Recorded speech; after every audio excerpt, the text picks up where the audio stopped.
Welcome back to middle education. आप लोग का बार बार यही मैसेज आ रहा था कि प्लीज सर अर्धवार्षिक परीक्षा का जो अभ्यास प्रश्न है उसे जल्दी जल्दी कंप्लीट करा दीजिए ताकि एग्जाम से पहले हमारी बेहतरीन तैयारी हो सके। एंड फाइनली आप लोग के डिमांड के ऊपर मिडिल एजुकेशन अभ्यास प्रश्न का सेट नंबर 1 लेकर के आ चुका है। जैसे कि आपने अपनी हाफ ईयरली एग्जाम का गाइडलाइन पढ़ा होगा कि आपका प्रश्न पत्र 2 सेटों में आएगा, एक रहेगा सेट नंबर ए, दूसरा रहेगा set number B. And middle education भी आपको 2 सेटों में अभ्यास प्रश्न प्रोवाइड कराएगा। यहाँ पर जितने भी क्वेश्चंस दिए गए हैं शैक्षणिक कैलेंडर के अकॉर्डिंग नवंबर माह तक के सिलेबस के अकॉर्डिंग ही दिया गया है। सो आपको सभी क्वेश्चंस को बहुत अच्छे से प्रिपेयर करना है, डेफिनेटली अपने एग्जाम में बेहतर स्कोर गेन करेंगे। देखिए स्टूडेंट, ये वर्ष 2024 और 25 को ध्यान में रखते हुए डिजाइन किया गया है। अगर मैं आपके टोटल पूर्णांक की बात करूं तो 75 मार्क्स का आपका पेपर रहेगा एंड समय आपको 3 घंटे मिलेंगे।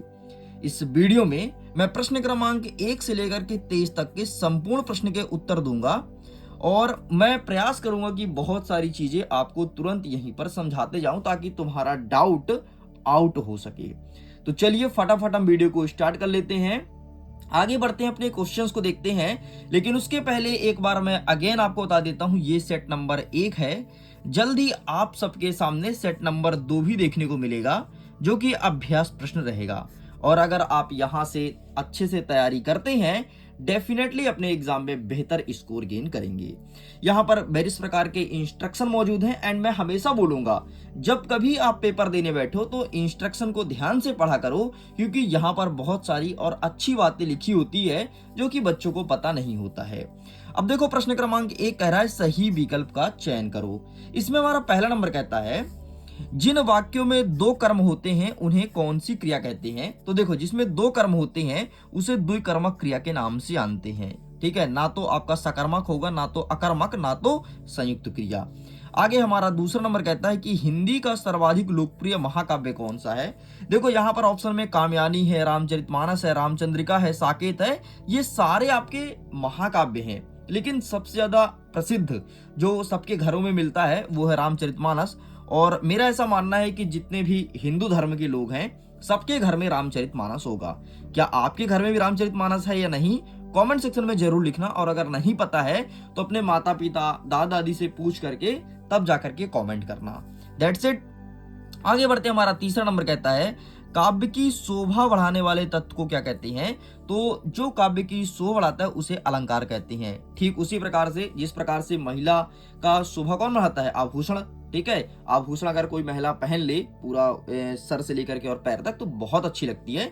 ठीक वैसे ही काव्य को अगर तुम्हें अलंकृत करना है तो वह अलंकार है। आगे बढ़ते हैं, नेक्स्ट कहता है चौपाई में कितनी मात्राएं होती है। तो 14, 20, 16 या 24। तो इसका सही आंसर आपको लगाना है ऑप्शन नंबर 16। चौपाई में 16 मात्राएं होती है। ठीक है, और बहुत सारी चौपाई हैं। जब आप हनुमान चालीसा का पाठ करते हो तो उसमें चौपाई सबसे पहले ही देखने को मिलता है। नेक्स्ट हमारा 5वां नंबर कहता है कि करुण रस का स्थायी भाव क्या है।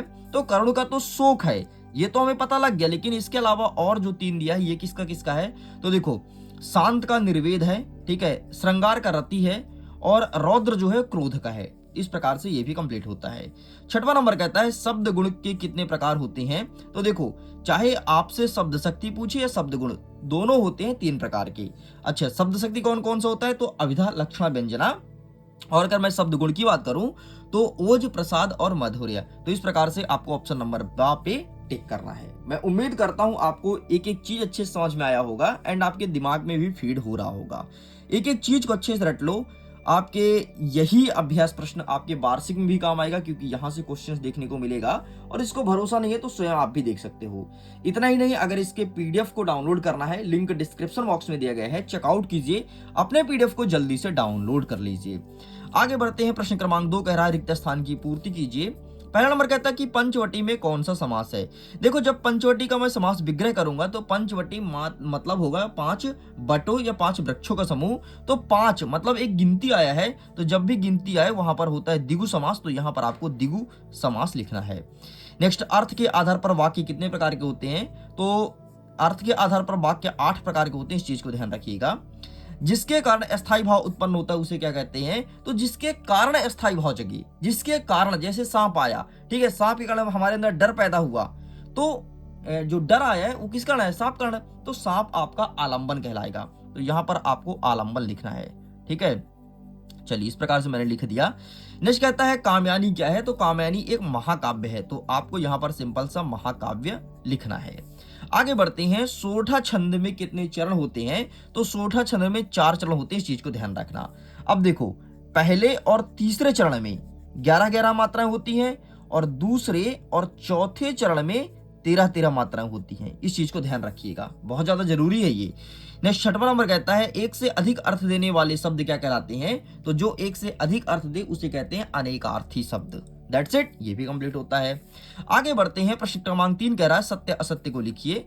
पहला नंबर कहता है रामधारी सिंह दिनकर प्रगतिवादी कवि हैं, तो बिल्कुल सही है, ये प्रगतिवादी कवि माने जाते हैं आपके रामधारी सिंह दिनकर। प्रयोगवाद के जनक सुमित्रानंदन पंत माने जाते हैं? नहीं, प्रयोगवाद के जनक सुमित्रानंदन पंत नहीं है। तीसरा नंबर कहता है गोपियों ने उद्धव के संदेश को स्वीकार कर लिया, तो गोपी ने उनके संदेश को स्वीकार नहीं किया था। गोपी ये चाहती थी जब जब वो श्री कृष्ण आएंगे तो उनके संदेश को हम लौटा देंगे, तो इस प्रकार से आपको स्वीकार कर लिया, तो नहीं किया तो भाई असत्य लगाना है। नेक्स्ट कहता है सीता स्वयंवर में राम और लक्ष्मण मुनि विश्वामित्र के साथ गए थे, बिल्कुल सही है, विश्वामित्र ही उन्हें ज्ञान देते थे और वही ले गए थे सीता स्वयंवर में, और बताए भी नहीं थे राम और लक्ष्मण को कि क्या होने वाला है, बस ले गए। नेक्स्ट कहता है नागार्जुन के बचपन का नाम भोला था? नहीं, नागार्जुन आपको पता है ये अपने कई बार नाम बदले हैं नागार्जुन ने। इनके ऊपर मैं डिटेल वीडियो बनाया हूं, अगर आपने अभी तक नहीं देखा तो लिंक डिस्क्रिप्शन बॉक्स में दिया गया है। कभी कभी ये आपके नागार्जुन आपके लेखक परिचय का परिचय में भी प्रश्न देखने को मिलता है। तो नागार्जुन ने अपना कई नाम बदला है। ये पता है नागार्जुन अपना नाम कब रखे हैं? जब ये श्रीलंका गए थे और श्रीलंका में जब इन्होंने बौद्ध धर्म को अपनाया था तब इन्होंने अपना नाम चेंज करके नागार्जुन रखा था। बाकी इनके बचपन का नाम भोला नहीं था, इन्हें ढप्पन के नाम से जानते थे। ढप्पन, ढप्पन क्यों कहते थे? क्योंकि इनके माता पिता के जितने भी बेटे थे सब खत्म हो गए थे, कोई बचता नहीं था, इसलिए बहुत अजीब नाम रखे थे। बाकी इस पर मैं डिटेल वीडियो बनाया हूं, जाओ देखो एक बार, मजा बहुत आएगा और नागार्जुन के बारे में पूरा जानकारी तुमको हासिल हो जाएगी। लिंक डिस्क्रिप्शन बॉक्स में दिया गया है, चेकआउट कर सकते हैं। इसके अलावा आप सिंपल सर्च भी कर सकते हो नागार्जुन कवि परिचय और मिडिल एजुकेशन पीछे लिख देना तो आपका वीडियोस आ जाएगा। नेक्स्ट 6वां नंबर कहता है जयशंकर प्रसाद छायावाद के कवि हैं, तो बिल्कुल सही है, जयशंकर प्रसाद जी को छायावादी कवि के रूप में स्वीकार किया गया है। चलिए आगे बढ़ते हैं। नेक्स्ट हमारा क्या कहता है? चौथा नंबर, सही जोड़ी मिलाइए। आइए फटाफट देख लेते हैं। जयशंकर प्रसाद क्या लिखते हैं? तो कामयानी लिखते हैं, तो ये आपका पहला नंबर हो जाएगा, ठीक है। नेक्स्ट कहता है सूर्यकांत त्रिपाठी निराला, इसे छायावाद के कवि माना गया है, तो ये हो जाएगा दूसरे नंबर का। नेक्स्ट कहता है सतरंगे पंखों वाली के कवि कौन है? तो इनके कवि है नागार्जुन है, ठीक है, नागार्जुन बड़ा गा कर लेना, पर बड़ा गा नहीं है, तो ये हो जाएगा तीसरे नंबर का। नेक्स्ट कहता है नागार्जुन का जन्म कहाँ हुआ था? तो इनका जन्म हुआ था सतलखा बिहार में। कहीं कहीं कोई कोई किताब में उत्तर प्रदेश देखने को मिलता है, लेकिन जब तुम डिटेल वीडियो देखोगे तो ये बहुत अच्छे समझ में आएगा। नेक्स्ट कहता है मंगलेश डबराल, तो इसका सही आंसर आपको लिखना है नेशनल बुक ट्रस्ट, ये हो जाएगा आपके 5वें का। एंड विनय पत्रिका, तो ये इसका हो जाएगा तुलसीदास, ये हो जाएगा 6वें का। इस प्रकार से आपका ये होता है कंप्लीट। आगे बढ़ते हैं। प्रश्न क्रमांक 5 कह रहा है एक वाक्य में उत्तर दीजिए। पहला नंबर कहता है कि लालटेन पर पहाड़ पर लालटेन के कवि का नाम क्या था? तो मंगलेश डबराल था, तो यहां पर आप लिखेंगे मंगलेश डबराल, डबराल, ठीक है। अच्छे से याद करते जाना एक एक चीज को। नेक्स्ट कहता है नेताजी की प्रतिमा किसकी बनी थी? तो संगमरमर के चट्टानों की बनी थी, तो आप यहाँ पर सिंपल सा संगमरमर लिख करके काम चला सकते हो, ठीक है, संगमरमर। बाल गोविंद भगत क्या काम करते थे? ये कबीर के गीत गाते थे। बाकी इनके कई सारे काम थे, जैसे सुबह सुबह स्नान करना, बाकी जो मुख्य बात है वो कबीर के गीत गाना, कबीर के गीत, ठीक है। अरे वही कबीर दास जी पढ़े होगे ना, उसी को गाया करते थे। और अब भोलानाथ सिसकना क्यों भूल गया? तो जब अपने दोस्तों को देखता था खेलते कूदते तो ये सिसकना मतलब रोना भूल जाते थे। नेक्स्ट कहता है कि अज्ञे ने हिरोशिमा की कविता कहां बैठकर लिखी थी? तो रेलगाड़ी पर बैठ के लिखी थी, तो यहाँ पर आपको रेलगाड़ी कर देना है। दैट्स इट, ये भी कंप्लीट हो गया। नेक्स्ट कहता है कि बच्चों को कौन सी शरारत महंगी पड़ी थी? तो बच्चे खेत में जब गौरैया को पकड़ रहे थे तो ये शरारत उनको बहुत महंगी पड़ी थी, मतलब गौरैया को पकड़ना। मैं लिख देता हूं ताकि तुम्हें डाउट ना रहे। बाकी मैं तो यही बोलूंगा इसके पीडीएफ को डाउनलोड करो, लिंक डिस्क्रिप्शन बॉक्स में दिया गया है, ठीक है। गौरैया को पकड़ना, अच्छा कहां पे? तो खेत में, ठीक है। अगर आपको खेत भी लिखना हो तो लिख सकते हो। चलिए अब आगे बढ़ते हैं और दो अंकी प्रश्न को देखते हैं कि किस प्रकार से क्वेश्चंस पूछे गए हैं। अब इसका आंसर मैं आपको दिखाऊंगा एक बुक से, जो कि आंसर को मैं सब संजो के रखा हूं, तो फटाफट चलिए अब जल्दी जल्दी देख लेते हैं। चलो हमारा पहला प्रश्न कह रहा है कि प्रगतिवाद के दो प्रमुख विशेषता बताइए। तो प्रगतिवाद के दो प्रमुख विशेषता ये रहा है आपके सामने, ठीक, ये रहा प्रगतिवाद। तो सबसे पहले लिखोगे शोषितों से सहानुभूति और दूसरा लिखोगे नारी शोषण के प्रति मुक्ति की आवाज। बस दो ही चीज लिखना और जो जो टॉपिक आपको बताता हूं वही वही टॉपिक लिख करके चले आना। साइड करते हैं। नेक्स्ट कहता है रीतिकाल के दो कवि का नाम लिखो और उनकी एक एक रचना बताओ। रीतिकाल के दो कवि का नाम आइए दिखाता हूं। ये रहा रीतिकाल, ठीक है। वैसे तो रीतिकाल में कई सारे कवि हुए हैं, यहाँ पर लिखा है रीतिकाल के 4 कवियों का नाम। तो यहाँ पर मैं 2 कवि आपके एग्जाम में पूछा जाएगा तो मैं 2 बता देता हूँ। सबसे पहले केशव और पद्माकर। ध्यान रखना केशव और पद्माकर रीतिकाल के 2 कवि हैं। इनकी रचना क्या है? तो केशव का देखो, केशव का कविप्रिय और रामचंद्रिका है और पद्माकर का क्या है? गंगा लहरी और जगत विनोद। ध्यान रखना, या फिर तुम बिहारी घरनंद भी याद रख सकते हो, लेकिन कवि और उनकी रचना गलत मत करना कि पता चले तुम परीक्षा में केशव का लिख दिए गंगा लहरी और जगत विनोद और पद्माकर का लिख दिए कविप्रिय रामचंद्रिका। ये मत करना भाई, नहीं तो नंबर कटेगा और बहुत बुरी तरीके से नंबर काटते हैं ऐसे शिक्षक। नेक्स्ट कहता है 7वां नंबर, गोपियों के अनुसार राजा का धर्म क्या होना चाहिए? गोपी मतलब वही जो श्री कृष्ण से प्रेम करती थी, वो राजा का धर्म क्या कहती थी?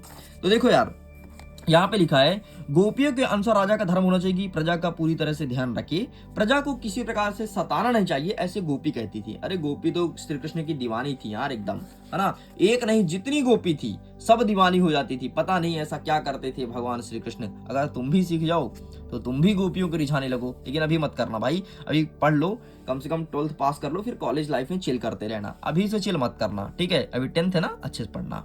नेक्स्ट कहता है उद्धव के व्यवहार की तुलना किन किन से की गई है? तो आइए इसका आंसर दिखा देता हूं। ये रहा आपके सामने, यहाँ पर लिखा गया है उद्धव के व्यवहार की तुलना कमल के पत्ते और तेल की गागर से की गई है।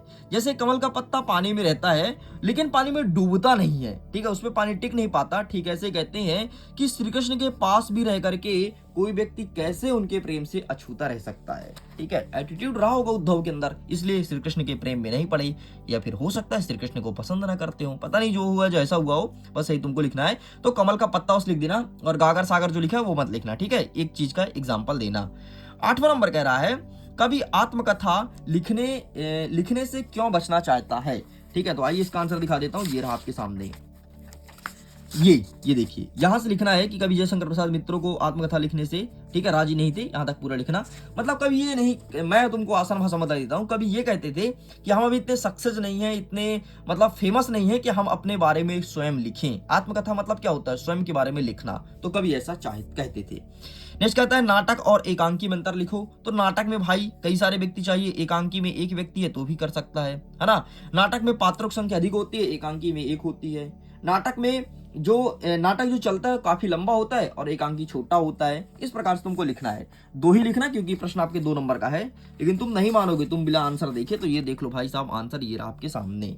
चलिए साइड करते हैं। नेक्स्ट हमारा 9वां नंबर कहता है कहानी किसे कहते हैं?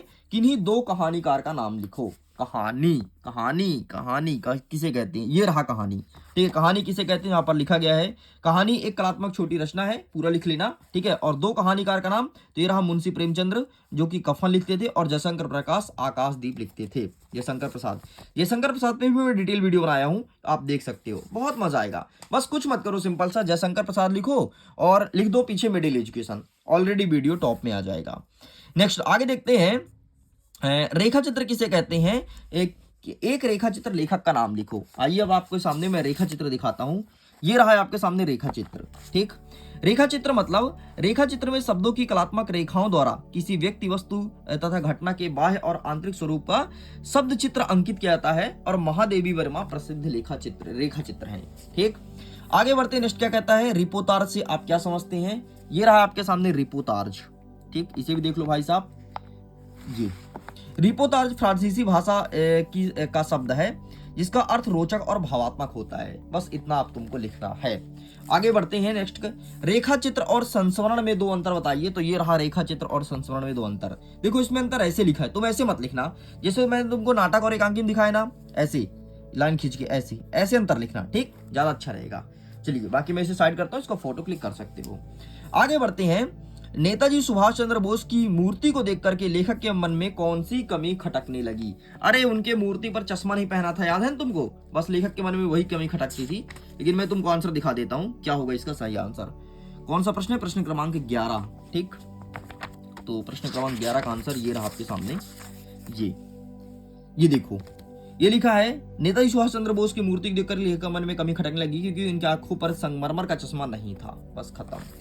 नेक्स्ट आगे बढ़ते हैं कि भोलानाथ अपने साथियों को देख करके सिसकना क्यों भूल जाता था, मतलब रोना क्यों भूल जाता था। तो आओ भोलानाथ को दिखाते हैं। अरे भोलानाथ सिंपल सा मित्रों को देख लेता था। मैं तुमको बता देता हूँ, तुम इसे लिख सकते हो अपने से। वो मित्रों को देख लेता था, खेलते कूदते तो उसे सारी बातें याद आ जाती थी, इसलिए उससे सिसकना भूल जाता था। यहाँ पर आंसर लिखा गया है, आप इसका फोटो क्लिक कर लेना। ठीक है, आगे बढ़ते हैं। नेक्स्ट क्या कहता है 12 नंबर, दोहा का परिभाषा एग्जाम्पल सहित लिखना है। तो आइए मैं आपको दोहा दिखा देता हूँ कि क्या होता है दोहा। ये रहा, देखो दोहा जो होता है उसके पहले और तीसरे चरण में 13-13 मात्राएं होती हैं, और इसमें कितने होती हैं, दूसरे और चौथे में 11-11 मात्राएं होती है। कुल इसमें 24 मतलब 24 मात्राएं होती हैं। बस इतना तुमको लिखना है। एक एग्जांपल दे देना दोहा का। कई सारे दोहा है यार, मंगल भवन, अमंगलहारी, ये सब दोहा ही है।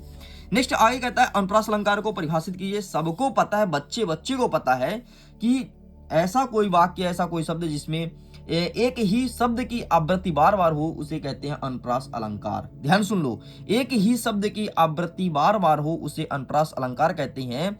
जैसे चारुचंद्र की चंचल किरणें खेल रही थी जलथल में। इसके अलावा चंदू के चाचा ने चंदू के चाची को चांदनी चौक में चांदी की चम्मच से चटनी चटाई।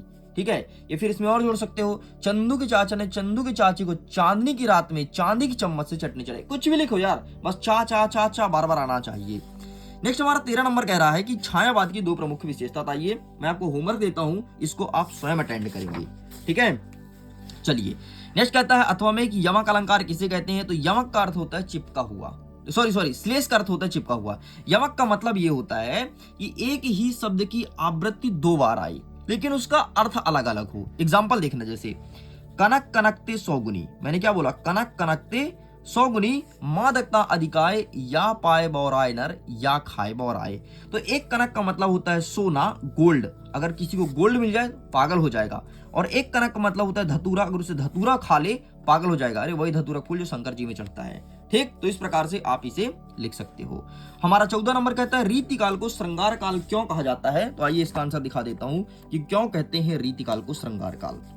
ये लिखा है, रीतिकाल काव्य में श्रृंगार रस की अधिकता वर्णन होती है, इसलिए रीतिकाल को श्रृंगार काल के नाम से जाना जाता है। अथवा कहता है महाकाव्य और खंड काव्य में अंतर बताना है। तो आइए फटाफट अंतर बता देते हैं महाकाव्य और खंड काव्य में।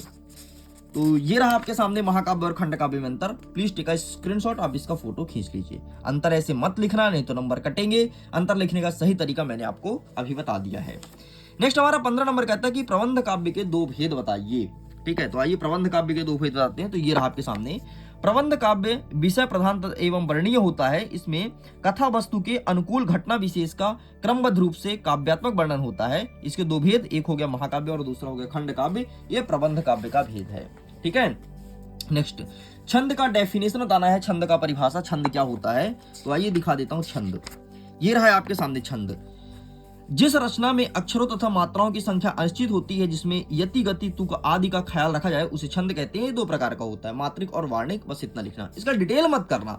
जब कभी 3 नंबर या 4 नंबर का प्रश्न पूछे तो डिटेल करना। ये प्रश्न पूछेगा 2 नंबर का, इसलिए ज्यादा डिटेल नहीं करनी है। नेक्स्ट 16 नंबर कहता है कि आत्मकथा और जीवनी में अंतर बताइए। तो आइए दिखा देते हैं आत्मकथा और जीवनी में अंतर।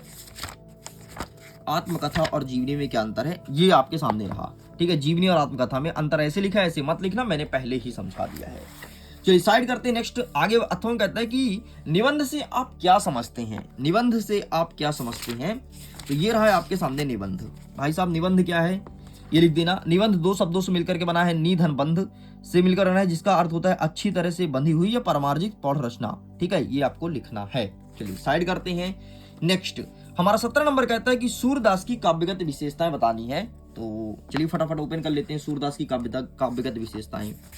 वैसे इस पर भी मैं डिटेल वीडियो बनाया हूं, अगर तुम्हें देखना है तो सिंपल सा लिखना सूरदास और सर्च कर लेना मिडिल एजुकेशन, इस पे भी वीडियोस आ जाएंगे। बहुत अच्छे समझाए हूं यार, एक बार देखो तो सही। नेक्स्ट अथवा कहता है कि चौपाई छंद का उदाहरण दीजिए। चौपाई छंद, आइए चौपाई छंद बताते हैं आपको। चौपाई छंद क्या होता है, उदाहरण बस पूछा है क्या। हाँ उदाहरण बस पूछा है। ठीक है, तो आइए उदाहरण बस देख लेंगे क्या दिक्कत है। ये रहा चौपाई छंद का उदाहरण। ठीक है, ये मत लिखना डेफिनेशन, केवल उदाहरण लिख देना। मंगल भवन अमंगल हारी, बाकी तुम सब जानते हो। आगे बढ़ते हैं। 18 नंबर कहता है एक गद्यांश दिया गया है, पद्यांश दिया गया है, जिसमें संदर्भ प्रसंग सहित व्याख्या करना है। बादल गरजे घेर घेर घोर गगन धराधर ऊ। ठीक है, ये दिया गया है। तो आइए फटाफट इसका भी आंसर देख लेते हैं कि इसका सही आंसर आपको क्या लिख करके आना है। सारे क्वेश्चंस को अच्छे से प्रिपेयर कर लेना, वरना बाद में पछताना पड़ेगा। ठीक है, ये रहा संदर्भ, ये रहा प्रसंग और ये रहा भावार्थ, ये तुमको लिखना था। आगे बढ़ते अथवा क्या कहता है, कहीं सांस लेते हो, घर घर भर भर देते हो, उड़ने उड़ने को नभ में तुम पर कर देते हो, आंख हटाता हूं तो हट नहीं रही है। तो ये रहा भाई साहब, कहीं सांस लेते हो, पूर्वर्त मतलब यही आपको संदर्भ लिखना है, बाकी इसका फोटो खींच सकते हो। चलिए साइड करते हैं। नेक्स्ट हमारा 19 नंबर कहता है, आपको एक गद्यांश दिया है, इसका संदर्भ प्रसंग सहित व्याख्या करना है, मतलब संदर्भ लिखना है, फिर प्रसंग और व्याख्या मतलब अर्थ। ये तीन चीज आपको लिखना है। ठीक है, तो बाल गोविंद भगत वाले पाठ से दिया गया है। तो फटाफट मैं वो पाठ को खोल लेता हूं और इसके आंसर को भी टिक करा देता हूं। तो क्या है, बाल गोविंद जाए ना, ये रहा आपके सामने। ठीक है, ये रहा संदर्भ। संदर्भ में दिखा देता हूं, संदर्भ में क्या लिखना है। संदर्भ में आपको ये चीज लिख करके आना है। ठीक है, ये गद्यांश बाल गोविंद भगत पाठ से लिया गया है, इसके लेखक का नाम रामवृक्ष बेरीपुनी है। ठीक है, और ये तुमको लिखना है। चलिए तो साइड करते हैं, ये भी कंप्लीट होता है। आगे कहता है नवाब साहब वाला दिया गया है। तो आइए नवाब साहब वाला देख लेते हैं। तो ये रहा नवाब साहब वाला प्रश्न और ये रहा इसका उत्तर। ठीक है, संदर्भ में क्या लिखोगे, तो संदर्भ में मैं दिखा देता हूं, ये लिखना है इस बार संदर्भ में। ठीक है, प्रस्तुत गद्यांश हमारी पाठ्य पुस्तक लखनवी अंदाज नामक पाठ से लिया गया, इसके लेखक यशपाल जी हैं। ठीक है, चलिए तो ये भी साइड करता हूं। नेक्स्ट हमारा 20वां नंबर कहता है कि एक विज्ञापन तैयार करना है नशे मुक्त को ध्यान में रखते हुए, कि नशा को छोड़ दो भाई, क्यों पीते हो दारू गांजा। तो ये रहा विज्ञापन, भाई साहब तैयार कर लेना। स्वयं की तथा अपने परिवार की सुरक्षा के लिए नशा एक अभिशाप है, नशे से दूर रहें, स्वस्थ रहें और खुश रहें। तुम लिख सकते हो, जरूरी नहीं तुम ऐसे ही शब्द का उपयोग करो, तुम अपने से एक और भी डिजाइन कर सकते हो। आगे बढ़ते हैं। 21वां नंबर कह रहा है, एक अपठित गद्यांश को पढ़ना है और इसके प्रश्न का उत्तर देना है। ठीक है, सबसे पहले क्या कहता है, गद्यांश को थोड़ी एक नजर देख लेते हैं, बाकी आंसर तुम कर पाओगे, बहुत सरल है। स्वार्थ और परामर्थ मानव की प्रवृत्ति है। हम अधिकतर अपना सभी कार्य अपने लिए करते हैं, पर के लिए सर्व बलिदान करना ही सच्ची मानवता है। यही धर्म है, यही पुण्य है, इसे ही परोपकार कहते हैं। प्रकृति हमें निरंतर परोपकार का संदेश देती है। नदी दूसरों के लिए बहती है। अच्छा हाँ यार, नदी तो दूसरों के लिए बहती है, सही बात लिखा है। वृक्ष मनुष्यों को छाया देता है, फल देने के लिए धूप, आंधी, वर्षा और तूफान अपने लिए सब कुछ बलिदान कर देते हैं। तो गद्यांश का शीर्षक क्या है, शीर्षक ये है परामार्थ। परामार्थ मतलब दूसरों को उपकार करना। ठीक है, नेक्स्ट कहता है सच्ची मानव क्या है, सच्ची मानवता यही है कि सर्व बलिदान कर देना, किसके लिए, पर के लिए सर्व बलिदान कर देना। ये रहा, देखो ये रहा दूसरे का उत्तर। नेक्स्ट क्या कहता है, वृक्ष हमें परोपकार का संदेश कैसे देता है, तो वृक्ष मनुष्य को छाया देता है तथा फल देता है। ये रहा तीसरे का उत्तर। बस फल देता है इतना लिखना, फल देता है बस, बाकी ज्यादा मत लिखना। ठीक है, अब क्या कहता है, उपरोक्त गद्यांश का सारांश क्या है। सारांश मतलब इसको पढ़ो और जो तुम्हें समझ आए उसे तुम लिख दो, यही उसका सारांश है। आगे देखते हैं। अथवा कहता है कि आपको काव्यांश को पढ़ना है और प्रश्न का उत्तर देना है। ठीक वैसे ही चलो काव्यांश को देख लेते हैं। नर हो ना निराश करो मन को, कुछ काम करो कुछ काम करो, जग में रहकर कुछ नाम करो, यह जन्म हुआ है किस अर्थ अहो, समझो जिससे यह ना व्यर्थ हो, कुछ तो उपयुक्त करो मन को, ना नर करो मन को। मनुष्य को क्या करना चाहिए, काम करना चाहिए, कुछ काम करो कुछ काम करो। आदमी का जन्म किस उद्देश्य से हुआ है, तो जग में रहकर के कुछ नाम करो। ठीक है, ये रहा दूसरे का उत्तर, फटाफट सब बता देता हूं, टेंशन मत लो। नेक्स्ट क्या कहता है, क्या कहता है उपयुक्त शीर्षक क्या है, तो शीर्षक क्या है कि जग में होकर के कुछ काम करो कुछ काम करो, ये तुम्हारा शीर्षक हो गया।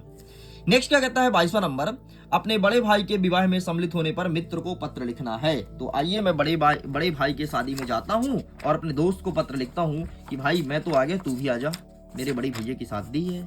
ठीक है, तो ये रहा भाई साहब बड़े भाई की शादी के लिए, बड़े भाई की शादी दिया है ना, हाँ बड़े भाई की शादी करा रहा है, तो ये रहा बड़े भाई की शादी के लिए आप ये आंसर लिखना है आपको। अथवा कहता है प्रथम श्रेणी पर बधाई के लिए, तो ये यहाँ पर दिया गया है। चलिए अंतिम आपका प्रश्न कहता है कि किसी एक पर लगभग 120 शब्दों में निबंध लिखना है। ठीक है, विज्ञान वरदान यह अभिशाप है, साहित्य और समाज, दहेज प्रथा, नारी शिक्षा, खेल के बारे में। ठीक है, आंखों देखा वर्णन, जिस खेल को तुम देखो, क्रिकेट हो गया, cricket, kho kho, kabaddi, volleyball, football, जो भी तुम देखो उसके बारे में लिखना है। एंड मैं जानता हूं तुम मानोगे नहीं बिना आंसर देखे, तो फाइनली मैं आंसर दिखा देता हूं।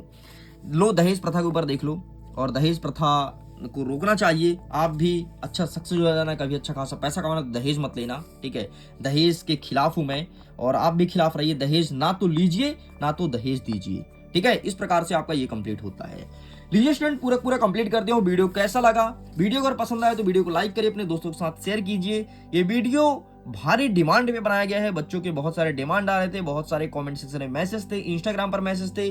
बाकी लिंक डिस्क्रिप्शन बॉक्स में, टेलीग्राम पर जरूर जुड़ना, बहुत फायदा मिलता है। वहां पर सबसे पहले आपको लेटेस्ट अपडेट दिया जाता है। वीडियो गेन करता हूं एग्जाम के लिए। All the best, bye bye.